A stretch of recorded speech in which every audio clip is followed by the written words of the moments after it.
नमस्कार. मी डॉक्टर मच्छिंद्र बांगर महाराष्ट्रातील आणि देशातील हवामान परिस्थितीसंदर्भात दीर्घावधीचा अंदाज देणार आहे. आज 1 मार्च मान्सून पूर्व पावसाचा कालावधी आजपासून सुरू होतो. जानेवारी फेब्रुवारी हे 2 महिने विंटर सीझनचे मानले जातात, म्हणजेच हिवाळी पावसाळा किंवा आपण हिवाळ्याचा कालावधी म्हणून त्याच्याकडे बघितलं जातं. मात्र यावर्षीचं वैशिष्ट्य म्हणजे विंटर सीझन हा कोरडा गेलेला आहे असं म्हटलं तरी चालेल. उत्तर भारतामध्ये पावसाची प्रचंड मोठी घट नोंदली गेली आहे. अनेक राज्यांमध्ये भारतामध्ये या कालावधीमध्ये जो सरासरी पाऊस पडतो त्याच्या जवळपास 80 ते 100% पाऊस कमी झालेला आहे.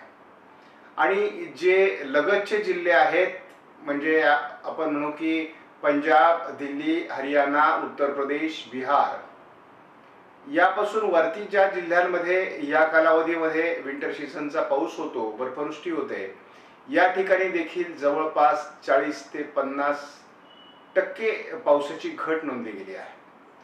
त्यामुळे यावर्षीची ही पावसाची घट थंडीवर परिणाम करून गेली आणि उन्हाळा त्या मानाने लवकर सुरू झाला, कारण आपल्याला उष्ण अशा प्रकारचा फेब्रुवारी बघायला मिळाला.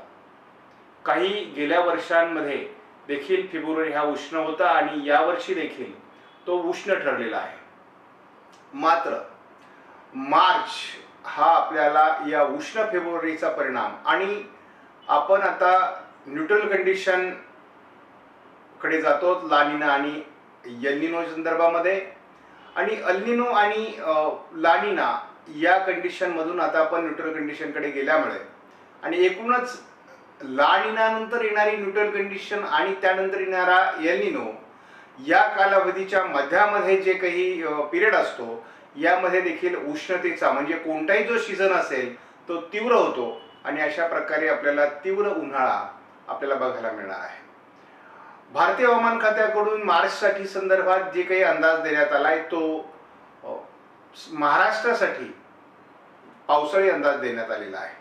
म्हणजे मार्चच्या शेवटच्या आठवड्यामध्ये जो काही पाऊस होणार आहे त्या संदर्भामध्ये भारतीय हवामान खात्याने बऱ्यापैकी पाऊस महाराष्ट्रात मार्चमध्ये होईल असा अंदाज दिला आहे.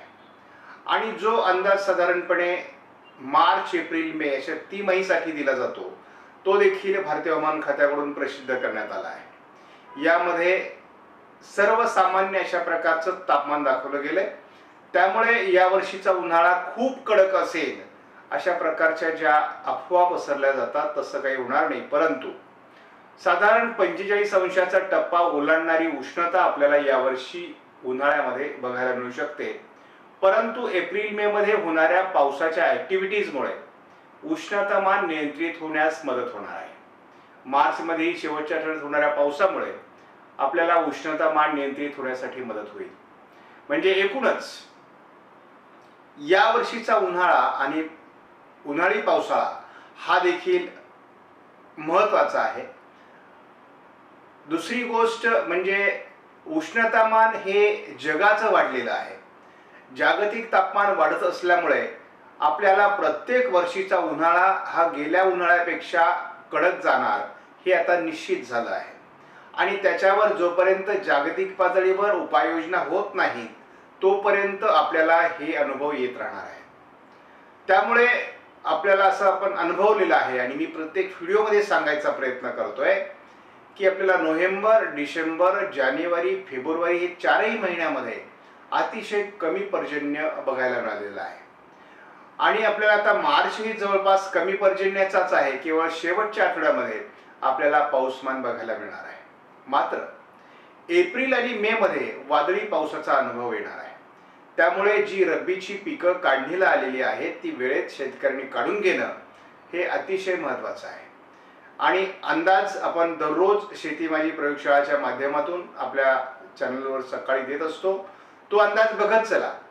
महत्त्वाचा प्रभाव आणखी असा आहे की अल निनोचं वर्ष असल्यामुळे आपल्याला यावर्षी बऱ्याच जिल्ह्यांना किंवा तालुक्यांना अवर्षण परिस्थिती निर्माण होऊ शकते. कमी पावसाचा सामना करावा लागू शकतो. काही पाणी प्रकल्प कमी प्रमाणात भरण्याची देखील शक्यता आहे. त्यामुळे ज्याही सरकारी योजना राबवणारी मंडळी असेल आस्थापना असतील त्यांनी जे काही पाणीसाठे उपलब्ध आहेत ते जपून वापरण्याचं नियोजन आतापासून करणं आवश्यक आहे.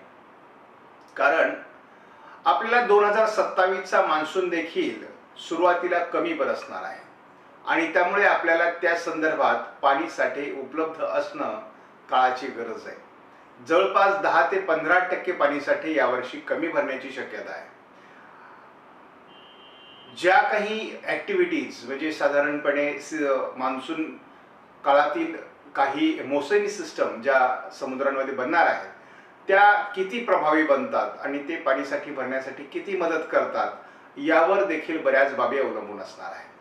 त्यामुळे आपल्याला आयोडी हा एक घटक जो सकारात्मक आहे मान्सूनसाठी, तो जर मदतशीर ठरला तर आपल्याला फार पाणी प्रश्नांचा सामना करावा लागणार नाही. परंतु अल निनोचं वर्ष हे साधारणपणे आम्ही असं बघितलेलं आहे की पर्जन्य छायेच्या प्रदेशामध्ये खूप कमी पाऊसमान देतं आणि त्या पर्यायाने पिकं करपतात, बऱ्याचदा पेरण्या वाया जातात, उशिरा पेरण्या होतात आणि मग या सगळ्या परिस्थितीमध्ये शेतकरी मेटाकुटीला येतो. अशा या संकटमय वर्षामध्ये आपण चारा व्यवस्था करून ठेवा, पाण्याची जतन करून ठेवा आणि ज्यांच्याकडे शेततळे असतील त्यांनी त्याचा वापर हा मान्सूनपर्यंत न करता मान्सूनच्या कालावधीमध्ये देखील या साठ्याला जतन करण्याची प्रयत्न करा, जेणेकरून आपल्याला पुढील हंगाम व्यवस्थित काढता येईल. त्यामुळे फार घाबरण्यासारखी परिस्थिती जरी नसली तरी सतर्कता बाळगणं ही आपली पहिली प्राथमिकता असली पाहिजे. या सर्व अंदाजाचा सारांश एवढाच आहे की अल निनोचं वर्ष असल्यामुळे आपल्याला तापदायक अशा प्रकारचं वातावरण बघायला मिळणार आहे. मान्सूनपूर्व एप्रिल मेचा कालावधी वादळी पावसाचा असणार आहे, नुकसानकारक असणार आहे, फळबागांवर त्याचा विपरीत परिणाम होणार आहे.